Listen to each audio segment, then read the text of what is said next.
একজন হিজড়া কিছু না করে কি করে বাচ্চার জন্ম দিল? এই রহস্য জানলে আপনি হতবাক হয়ে যাবেন। আমরা যে গ্রামে থাকতাম সেখানে সাধারণ মানুষেরাও খুব সহজে সম্মান পেত না। সেরকম জায়গায় যদি তৃতীয় লিঙ্গের কেউ জন্ম নিয়ে নিল তো তার থেকে বাঁচার অধিকারটা পর্যন্ত কেড়ে নেওয়া হতো। যখন আমার বাবা জানতে পারল আমি একজন ছেলে বা মেয়ে নই, বরং তৃতীয় লিঙ্গের একজন মানুষ, তখন আমার থেকে আমার পরিচয় কেড়ে নেওয়া হলো আর আমাকে অসহায়ভাবে ছেড়ে দেওয়া হলো। কিন্তু আমার দুর্ভাগ্যের কথা এখানেই শেষ হলো না, বরং যৌবনের ঘরে পা রাখতেই আমার সাথে যা যা হয়েছিল সেটা জেনে আপনারা হতবাক হয়ে যাবেন। একজন মন্ত্রীর ছেলের বিয়ে ছিল সেখানে। বিশেষ করে আমাকে ডাকা হয়েছিল, কারণ আমার নাম আমাদের দুনিয়ায় খুব বিখ্যাত হয়ে গেছিল। আর নিজেদের খুশির সময় আমাকে ডাকা সব মানুষের ইচ্ছা হয়ে উঠেছিল। যেখানে আমার পা পড়তো সেখানকার পরিবেশ বদলে যেত। সেই জন্য আমার চাহিদা খুব বেশি ছিল। আমার গুরু যা পয়সা চাইতো তাই পেত, আর আমাকে সবার খুশিতে আনন্দ ভরিয়ে দেওয়ার জন্য পাঠিয়ে দিত।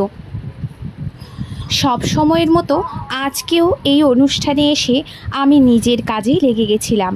সেই কাজ যে কাজে হাজার হাজার টাকা আমার গুরু পেতেন, আর এর থেকে অনেক বেশি টাকা আমার উপর ঢেলে দেওয়া হতো।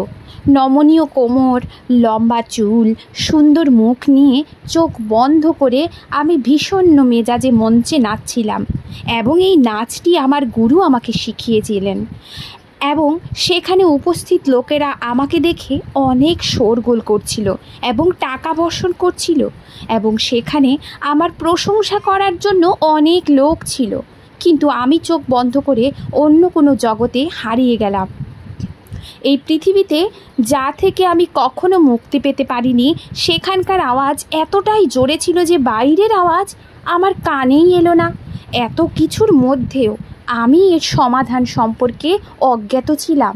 কিন্তু চোখ বন্ধ করে ছুটতে ছুটতে আমি একটি ছোট গলিতে পৌঁছেছিলাম, যেখানে আমার বাবা আমার হাত ধরে আমাকে ঘর থেকে বের করে দেন এবং আমার মাকে গালাগালি করতে করতে আমাকে তাদের সামনে থেকে দূরে চলে যেতে বলতে থাকেন। আমার অসহায় মা কাঁদতে কাঁদতে আমাকে তার ওড়নার আড়ালে লুকোনোর ব্যর্থ চেষ্টা করছিলেন। আমার জন্য সে তার স্বামীর সাথে প্রথমবারের মতো লড়াই করছিলেন আর বলছিলেন, আমার বাচ্চার কোনো দোষ নেই, একে ঘর থেকে তাড়িয়ে দিও না, এ আমাদের নিজেদের সন্তান। কিন্তু আমার বাবা সেই সময়ের নিয়মকানুনে অন্ধ ছিলেন। তিনি আমার মায়ের ওপর চেঁচামেচি করছিলেন, অসভ্য মহিলা, তুই আমাকে বলতিস তুই ছেলের জন্ম দিয়েছিস, আর আমি বুক চওড়া করে বাঁচতাম এই ভেবে কি আমার ঘরে ছেলে এসেছে, কিন্তু তুই তো এই হিজড়েকে জন্ম দিয়ে আমার মুখে কালি মাখিয়ে দিয়েছিস। বংশের কথা ছেড়ে দিলাম, আমার তো পুরো দুনিয়াতে মুখ দেখাবার জো রইল না, আর তুই বলছিস কি এটা তোর ছেলে? তুই কদিন পর্যন্ত এই সত্যকে লুকোবি যে তুই একটা হিজড়াকে জন্ম দিয়েছিস? সেই সত্য যা মা এতদিন বাবার কাছে লুকিয়ে এসেছে, সেটা হঠাৎই আজ উন্মুক্ত হয়ে গেল, যখন আমি আমার দিদির চুড়ি পরে সুন্দর ওড়না গায়ে দিয়ে কাজল লাগিয়ে একটি গানে নাচ করছিলাম। তখন বাবা হঠাৎ করে নিজের দোকান থেকে বাড়িতে ফিরে এসেছিল আর আমাকে দেখে হতভম্ব হয়ে গেছিল। আমি আজ পর্যন্ত কখনো বাবার সামনে এরকমভাবে সাজিনি। এমনিতে বাবা আমাকে আমার বোনেদের সাথে সব সময় থাকতে দেখতেন, কিন্তু আজ বাবা আমাকে প্রথমবার এরকমভাবে সেজে থাকতে দেখে একটু অসন্তুষ্ট হলেন। আর কিছুক্ষণের মধ্যেই সেই সত্য উনি বুঝে গিয়েছিলেন, যা আমার মা 10 বছর ধরে তার থেকে লুকিয়ে আসছিলেন। প্রথমে তো বাবার বিশ্বাস করতে একটু অসুবিধা হচ্ছিল। উনি রেগে গিয়ে বলতে লাগলেন, তুই এটা কেমন সাজ সেজেছিস? মেয়েদের মতো ওড়না কেন পরেছিস? আর চুড়ি পরার মতো সাহস কী করে হলো তোর? বাবা যখনই এগিয়ে এসে আমার ঠোঁট থেকে লিপস্টিক মুছতে গেলেন, তখন জানি না কেমন করে আমার মুখ থেকে বেরিয়ে গেল, কি বাবা এইসব করতে আমার ভালো লাগে। মেয়েদের জিনিস আমার খুব পছন্দ, ছেলেদের জিনিস আমার ভালো লাগে না। আমি মেয়ে হতে চাই বাবা। আর এটা শোনার পরেই বাবা আমার গালে এক থাপ্পড় মারলেন। আমার চালচলন, কথাবার্তা, সাজগোজ সব কিছু মেয়েদের মতোই তো ছিল, এই ব্যাপারটা প্রথমবার বাবার ধারণা হলো এবং তারপর বাবা বুঝে গেলেন যে আমি ওনার ছেলে নই, বরং একজন তৃতীয় লিঙ্গের সন্তান। আর সেই সময়ই বাবা ঘরে শোরগোল করতে লাগলেন, আমাকে হাত ধরে ঘরের বাইরে করে দিলেন। বাবার এই কাণ্ড দেখে পাড়ার সবাই জমা হতে লাগলেন। সেই সকল বাচ্চা যারা এতদিন আমার সঙ্গে খেলাধুলা করার সময় আমার চালচলন নিয়ে মজা করত, আজ আমার সত্য জানার পর তারা আরও বেশি করে আমাকে নিয়ে মজা করছিল। পুরো ভিড় জমা হয়ে গেছিল। আর তারপর সবাই আমার পা থেকে মাথা পর্যন্ত চোখ বড় বড় করে এমনভাবে দেখছিল যেন আমি কোনো অন্য গ্রহ থেকে এসে পড়েছি। সবার নজরে আমার জন্য যে অপমান ছিল তা আমি বুঝতে পারছিলাম। আমার মা দৌড়ে আমার কাছে এসেছিলেন। উনি আমাকে সবার নজর থেকে বাঁচাতে চাইছিলেন, কিন্তু আমার বাবা আমার সত্যটাকে এমনভাবে আমার মুখে মেরেছিলেন যে পুরো দুনিয়ার সামনে আমি অপমানিত হয়ে গেছিলাম। বাবার মুখ থেকে বেরোনো শব্দ হিজড়া আমার কানে বাজছিল, আর আমি হতবাক হয়ে গিয়েছিলাম। 10 বছর বয়সে আমি ভালো করে জানতাম হিজড়ে কাকে বলে, কেননা সব সময় আমাদের পাড়ার বাচ্চা জন্ম নিলে হিজড়া আসতো। জানি না কেন তাদের দেখলে আমার মনে খুব বিস্ময় জাগতো। কঠিন চেহারায় প্রচুর মেকআপ লাগিয়ে নাচতেন তারা। দেখে আমার মনে হতো তারা অন্য কোনো জগতের মানুষ। সব বাচ্চারা তাদের পেছনে শোরগোল করতে, তাদেরকে নিয়ে মজা করতে করতে তাদের পেছনে ঘুরত। আর বাবা আজকে আমাকে তাদের সঙ্গেই মেলাচ্ছিলেন। আমি ভয়ে আমার মাকে বুকে জড়িয়ে ধরেছিলাম। সেই ভিড়ের মধ্যে একজনের কথা আমার কানে এলো। সে বলছিল, আমি তো আগেই বলতাম এই বাচ্চাটাকে আমার ঠিক লাগে না। মেয়েদের মতো আচরণ করে, চালচলনও মেয়েদের মতো, আর চেহারা তো দেখো। জানি না কত বছর ধরে ছেলে সেজে আমাদের বাচ্চাদের সঙ্গে খেলা করছে। এর জন্য তো আমাদের বাচ্চাদের উপরও খারাপ প্রভাব পড়বে। একেই পাড়া থেকে দূর করে দাও। এমনটা না হয় এর সাথে থেকে আমাদের বাচ্চাদের চালচলনও এমন হয়ে যায়। জানি না সে কেমন মানুষ ছিল।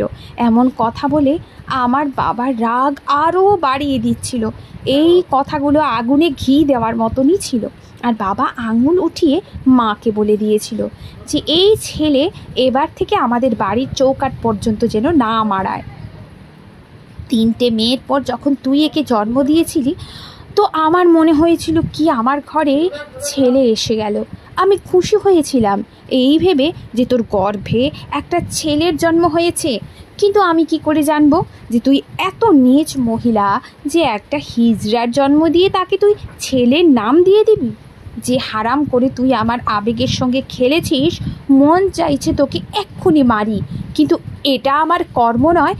এই জন্য এক্ষুনি একে এখান থেকে বার করে দে, নয়তো আমি এই হিজড়ার জীবন নিয়ে নেব। বাবা নিজের সিদ্ধান্ত শুনিয়ে ঘরের ভেতর চলে গেলেন। আর মা আমাকে বুকে জড়িয়ে ধরে রাস্তার মাঝখানে দাঁড়িয়ে ফুঁপিয়ে ফুঁপিয়ে কাঁদছিলেন। জানি না কে হিজড়াদের খবর দিয়ে দিয়েছিল যে ওই গলিতে একটা হিজড়া বাচ্চা আছে। আর সঙ্গে সঙ্গে তারা ঢোল নিয়ে আমাদের ঘরের বাইরে পৌঁছে গেল। তাদের দেখেই আমি আমার মায়ের কোলে লুকিয়ে পড়তে লাগলাম। আর আমার মা আমাকে হাত দিয়ে শক্ত করে জড়িয়ে ধরল। কিন্তু তারা তো ঢোল বাজিয়ে নাচানাচি করে খুব খুশি হলো আর বলতে লাগলো, দেখো আমাদের সাথী এসেছে, আমাদের সমাজের বৃদ্ধি হয়েছে। একটা অদ্ভুত তামাশাজনক পরিবেশ সৃষ্টি হয়ে গেছিল, যেটা দেখে পাড়ার লোকজন খুব মজা নিচ্ছিল। আর আমার জীবন যেন বেরিয়ে যাচ্ছিল। আমার মা বোনেরা দাঁড়িয়ে কাঁদছিল, কিন্তু আমার উপর কারোর দয়া জন্মানো না। একজন লম্বা চওড়া হিজড়ে এগিয়ে এসে আমাকে মায়ের কোল থেকে আলাদা করলো এবং মায়ের চিৎকারে গুরুত্ব না দিয়ে আমাকে তার সাথে টেনে নিয়ে যেতে লাগলো। মা কাঁদতে কাঁদতে আমার পেছনে দৌড়াচ্ছিলেন, কিন্তু সেই হিজড়ের তাতে কোনো ভ্রুক্ষেপ হলো না। সেই হিজড়ে বলল, আমি তাদের বাচ্চা, আর আমার মায়ের আমার উপরে কোনো অধিকার নেই। আমার মা কষ্ট পেতে লাগলেন, কিন্তু তাও তারা আমাকে তাদের সাথে সেখানে নিয়ে গেলেন যেখানে তাদের পুরো সমাজ ছিল। আমার মা কিচ্ছু করতে পারেননি, তাকে কেউ সাহায্য করার ছিল না। আর সেখানে উপস্থিত সব লোক এতটাই নির্দয় ছিলেন যে তারা চাইতেন কি আমি সেখান থেকে বেরিয়ে যাই। তাতে করে আমি হিজড়াদের বস্তিতে থাকলেও তাদের কোনো যায় আসে না। এখান থেকে আমার জীবনে অন্ধকার নেমে আসে। এই বস্তিতে একটা করে সেকেন্ড আমার কাছে অনেক বড় সময় মনে হচ্ছিল। আর সেখানকার সব লম্বা চওড়া মানুষগুলো মেয়েদের পোশাক পরে আর প্রচুর মেকআপ করে সেজে থাকতেন। প্রথম দিকে তাদের মাঝে আমি নিজেকে একটু অন্যরকম মনে করতাম। তারপর আমার গুরু আমাকে ধীরে ধীরে নাচতে শেখালেন। তারপর আমিও ওদের মতো মেকআপ করতে শুরু করে দিলাম। যখনই আমার যৌবন এলো তখন আমি খুব সুন্দর হয়ে উঠলাম, আর আমি সবার হৃদয়ে জায়গা করে নিতে লাগলাম। এখন আমার নাম পিঙ্কি ছিল, আর সবাই আমাকে মেয়ে হিসাবে দেখতে লাগলো। আমি সব অনুষ্ঠানের প্রাণকেন্দ্র হয়ে উঠেছিলাম, আর আমার গুরুর কাছে টাকা কামানোর মেশিন। আমার গুরু সব থেকে বেশি পয়সা আমার থেকেই নিতেন। বড় বড় অনুষ্ঠানগুলোতে আমাকেই পাঠানো হতো, যেখানে বেশি পয়সা পাওয়ার আশা থাকতো। আজকেও আমি তেমনই এক মন্ত্রীর বাড়িতে বিয়ের অনুষ্ঠানে নাচ করছিলাম, আর এই দুনিয়া থেকে দূরে অতীতের বন্ধ গলিতে বিরাজ করছিলাম। হঠাৎ করে আমার কোমরে কেউ যেন আঙুল রাখলো, আর আমি চমকে গিয়ে চোখ খুলে দিলাম। চারিদিকে মদের গন্ধ ছড়িয়েছিল, আর আমার খুব কাছে সেই মন্ত্রীর ছেলে দাঁড়িয়ে আমার অস্তিত্ব নিয়ে খেলা করার চেষ্টা করছিল। আমি ঘাবড়ে গিয়ে পেছনে সরে গেলাম। 15 বছর বয়সে আমি যৌবনের দৌড় গোড়ায় ছিলাম, আর সে নেশার ঘোরে বেসামাল হয়ে যাচ্ছিল। আগে কোনো অনুষ্ঠানে কোনো দিন এমন হয়নি, এই জন্য আমি ভয় পেয়ে গেছিলাম। সে হঠাৎ করে এগিয়ে এসে আমাকে জড়িয়ে ধরতে গেল। তখন আমি তাকে পেছন দিকে ঠেলে দিলাম, আর স্টেজ থেকে নেমে নিজের গাড়ির দিকে দৌড়ে চলে গেলাম। আমাদের গুরু আমাদের সাথে গাড়ি এবং ড্রাইভার পাঠিয়ে দিতেন। আমি তাকে তাড়াতাড়ি ফিরে যেতে বললাম, আর যখন আমি ঘরে পৌঁছালাম তখন আমার গুরু আমাকে এত তাড়াতাড়ি ঘরে দেখে অবাক হয়ে গেলেন। আমি তার পায়ের উপর বসে পড়লাম, আর তাকে বললাম কিভাবে মন্ত্রীর ছেলে আজকে সব সীমা অতিক্রম করেছিল। আমার কথা শুনে গুরু হঠাৎ রেগে গিয়ে উঠে দাঁড়ালেন, আর বলতে লাগলেন, এক কাজের জন্য পয়সা দেবে আর দুটো কাজ নেবে? আসলে তারা খুব ছোট মনের মানুষ। এই সব করার দরকার ছিল তো আগেই বলতো, আমি আরও দাম চাইতাম। গুরুর কথা শুনে আমার গায়ে কাঁটা দিয়ে উঠল, আর প্রথমবারের মতো আমি বুঝে গেলাম যে জায়গায় আমি আছি সেটা আমার জন্য মোটেই নিরাপদ নয়। আমার গুরু তো এই নোংরা ব্যবহারের ফায়দা স্বরূপ পয়সা নেবার জন্য তৈরি ছিলেন। এটা সত্যি কি মেয়েদের মতো সাজগোজ আমার পছন্দ ছিল, কিন্তু পরপুরুষের সাথে কোনো সম্পর্ক করা আমার ভাবতেও পারতাম না। কিছু সময় পরে মন্ত্রী ছেলের ফোন এসে গেল, আর আমার গুরু আমার এক রাতের দাম হিসাব করতে লাগলো। আমি ওখানে দাঁড়িয়ে থেকে এসব শুনছিলাম, আর আমার পায়ের তলা থেকে মাটি সরে গেল। যখন 20,000 টাকার বিনিময়ে আমার গুরু আমাকে এক রাতের জন্য ওই বড়লোকের ছেলের কাছে বেচে দিতে রাজি হয়ে গেলেন, আমি আর চোখে আমার গুরুর দিকে তাকালাম। আর আমার গুরু আমাকে বলতে লাগলেন, প্রিয় পিঙ্কি, বোঝার চেষ্টা করো। আমাদের যা রোজগার করার তা এই যৌবনেই রোজগার করে নিতে হবে, কারণ আমাদের বৃদ্ধ জীবন খুব কষ্টকর হয়। তুমি নিজের গুরুকেই দেখে নাও। যখন আমার যৌবন ছিল তখন সব অনুষ্ঠানে লোকেরা আমার উপর হাজার হাজার টাকা উড়িয়ে দিত। আমার থেকে বেশি আকর্ষণীয় আর কেউ ছিল না, কিন্তু এখন আমাকে 1 টাকা দিতেও কেউ রাজি হয় না। এই জন্য তুমিও নিজের যৌবনের সুবিধা নাও, আর এত বেশি পয়সা রোজগার করো যাতে বুড়ো বয়সে কোনো সমস্যায় না পড়তে হয়। আমাদের কোনো ঘর সংসার বউ বাচ্চা হয় না, আমাদেরকে নিজেদের ভবিষ্যৎ নিজেই তৈরি করে নিতে হয়। আমার গুরু আমাকে ড্রাইভারের সঙ্গে আবার সেখানে ফেরত যেতে আদেশ দিলেন। উনি চাইতেন আমি মন্ত্রীর ছেলেকে এমন খুশি করে দিই যাতে আমার পয়সার কোনো অভাব থাকে না।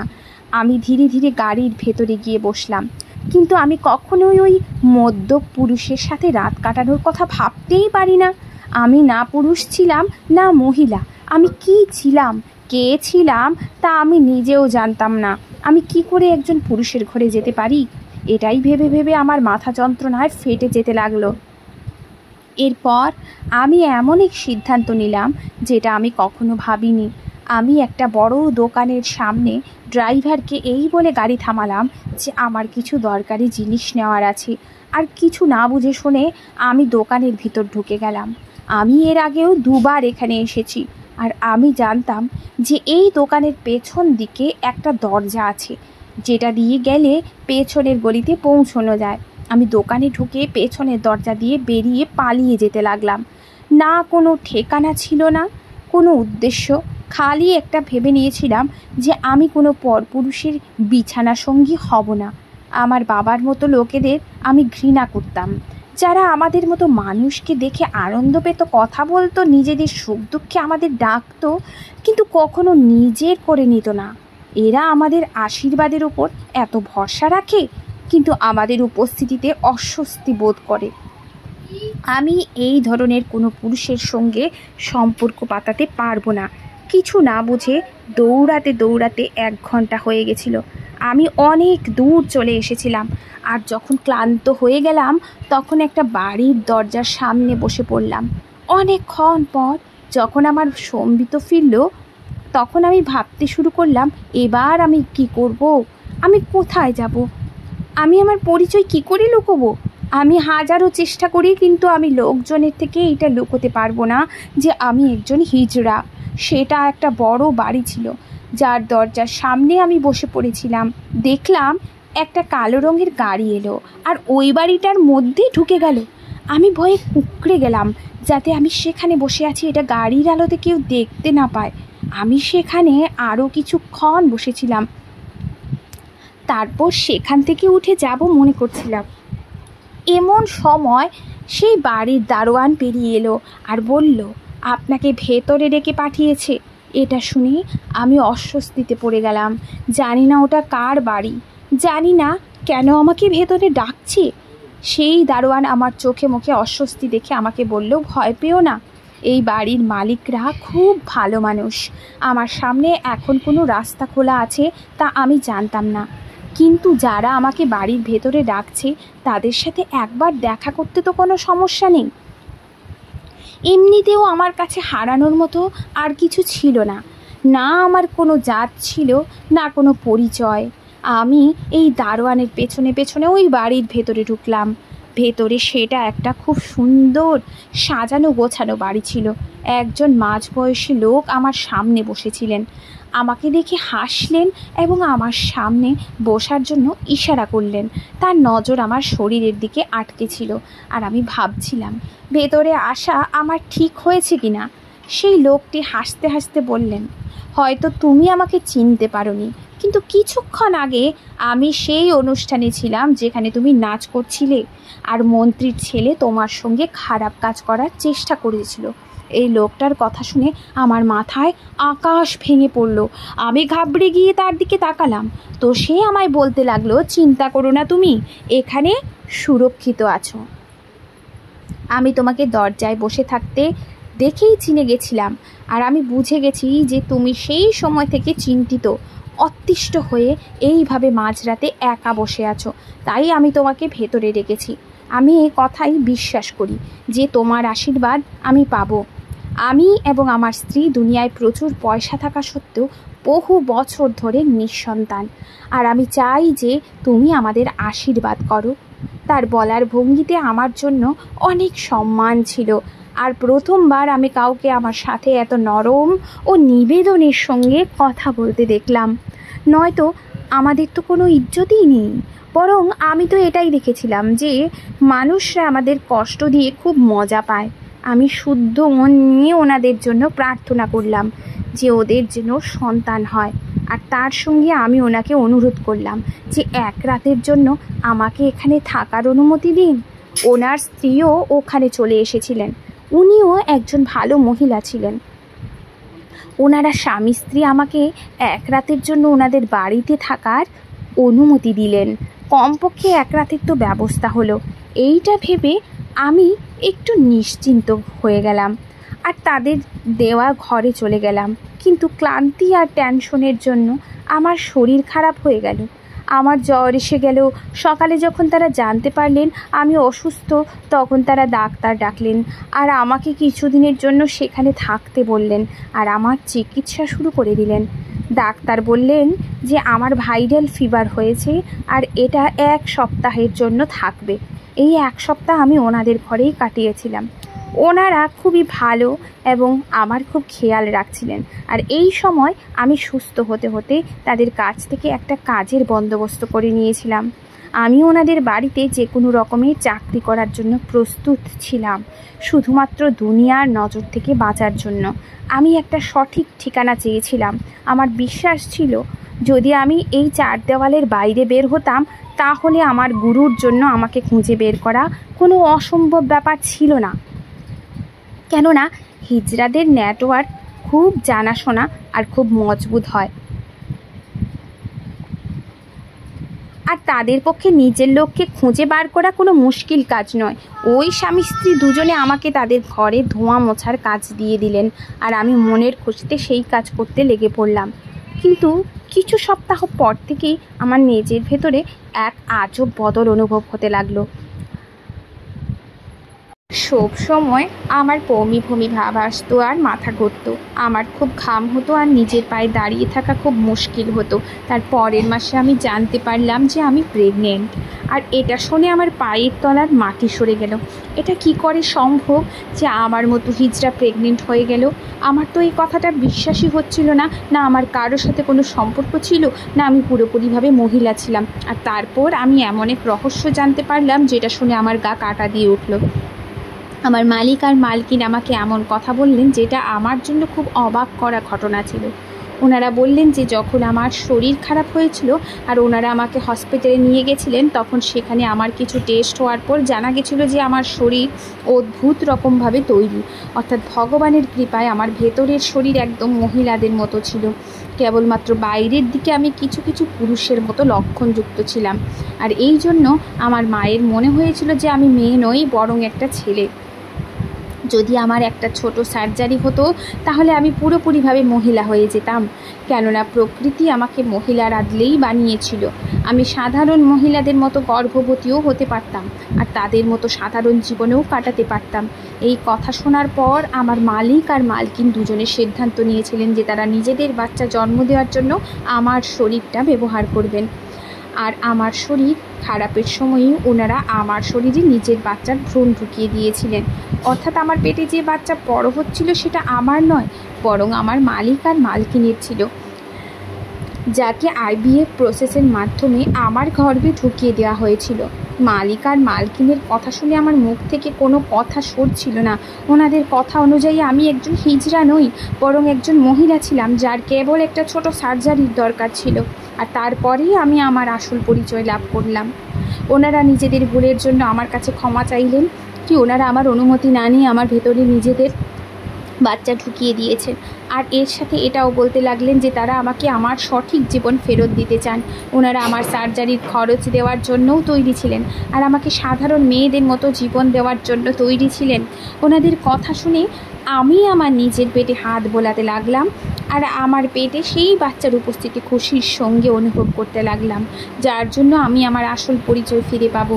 আমার মনের সন্তুষ্টির জন্য ওনারা আমাকে অনেক ডাক্তারের কাছে নিয়ে গেলেন। আর ডাক্তারদের সঙ্গে দেখা করার পর আমি জানতে পারলাম যে অনেক সময় মেয়েরা দেখতে ছেলেদের মতন হয়, এমনকি তাদের শরীরও পুরুষদের মতো হয়, কিন্তু প্রকৃতিগতভাবে তাদের ভেতরের অঙ্গ মেয়েদের মতো হয়।